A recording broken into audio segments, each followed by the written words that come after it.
Hey amigos, welcome back to Wikibet channel. Today's topic is most common disease in ruminants. It is a major cause for sudden death in the ruminants called bloat, also called tympany. Let's learn about what is bloat. It is a abnormal accumulation of gas in rumen or over distension of ruminal with gases of fermentation.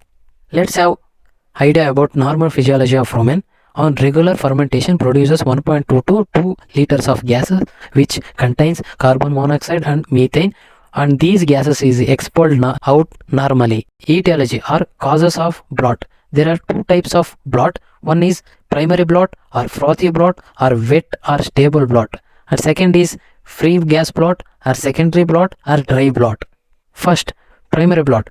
It is a entrapment of normal gases of fermentation in stable form, which leads to coalescence of small gas bubbles is inhibited and intraruminal pressure increased because expulsion of gases cannot occur. There are several factors which causes primary bloat, includes both animal and plant factors. In plant factors, where plants having high protein content, so saponins and hemicellulose are believed primary frothing agents, which forms a monomolecular layer over the small gas bubbles.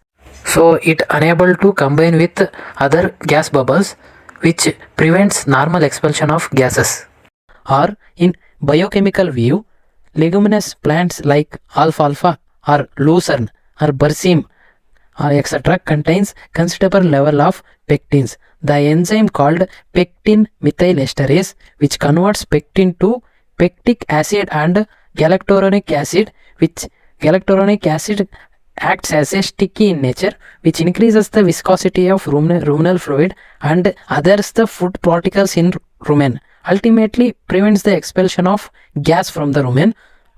Also some bacteria and other enzyme like ribulose diphosphate also produce mucopolysaccharide, leads to frothy bloat.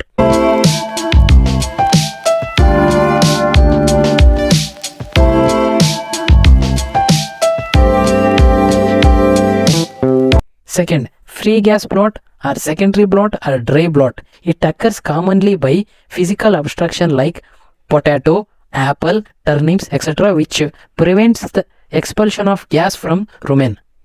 Other causes of dry bloat is stenosis or pressure on esophagus by conditions like lymphadenopathy and sporadic juvenile thymic lymphoma. In case of tetanus, infected animal where tetanus toxin can contract the striated muscles, so some striated muscles are located on esophagus, leads to free gas bloat. Lesions in the reticulum, which contains tension receptors which senses the gases from the rumen, which may interfere the gases in expulsion from the rumen. In case of diaphragmatic hernia, leads to chronic ruminal tympany. Some tumors blocks the food pipe, which leads to dry bloat. In case of nerve injury, it finally concludes to vagal indigestion. In ruminal acidosis, due to grain overload, occurs acute atonia of rumen, possibly an esophagitis, and ruminitis causes release of histamine, which leads to decrease in ruminal motility, causes dry bloat. In unusual postures like in the case of milk fever, lateral recumbency is observed, and also hypokalemia causes ruminal tympany.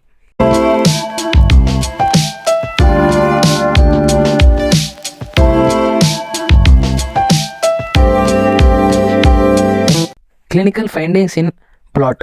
Sudden death may occur, enlarged rumen with protrusion from paralumbar fossa, dyspnea and grunting with mouth breathing, protrusion of tongue with extension of head, and frequent urination is observed. On post-mortem, bloat line is observed at thoracic region. Diagnosis. It is diagnosed mainly by clinical signs and by percussion. To differentiate dry bloat and frothy bloat is not revealed by passing stomach tube. Treatment. For frothy bloat, it can be revealed by administering anti-foaming agents orally. For dry bloat, in case of physical obstruction like potato, surgical correction is needed. Dry bloat without having physical obstruction may be relieved by passing stomach tube. A trocar and Cannula may be used for emergency relief of free gas bloat. In some cases, ruminotomy is performed.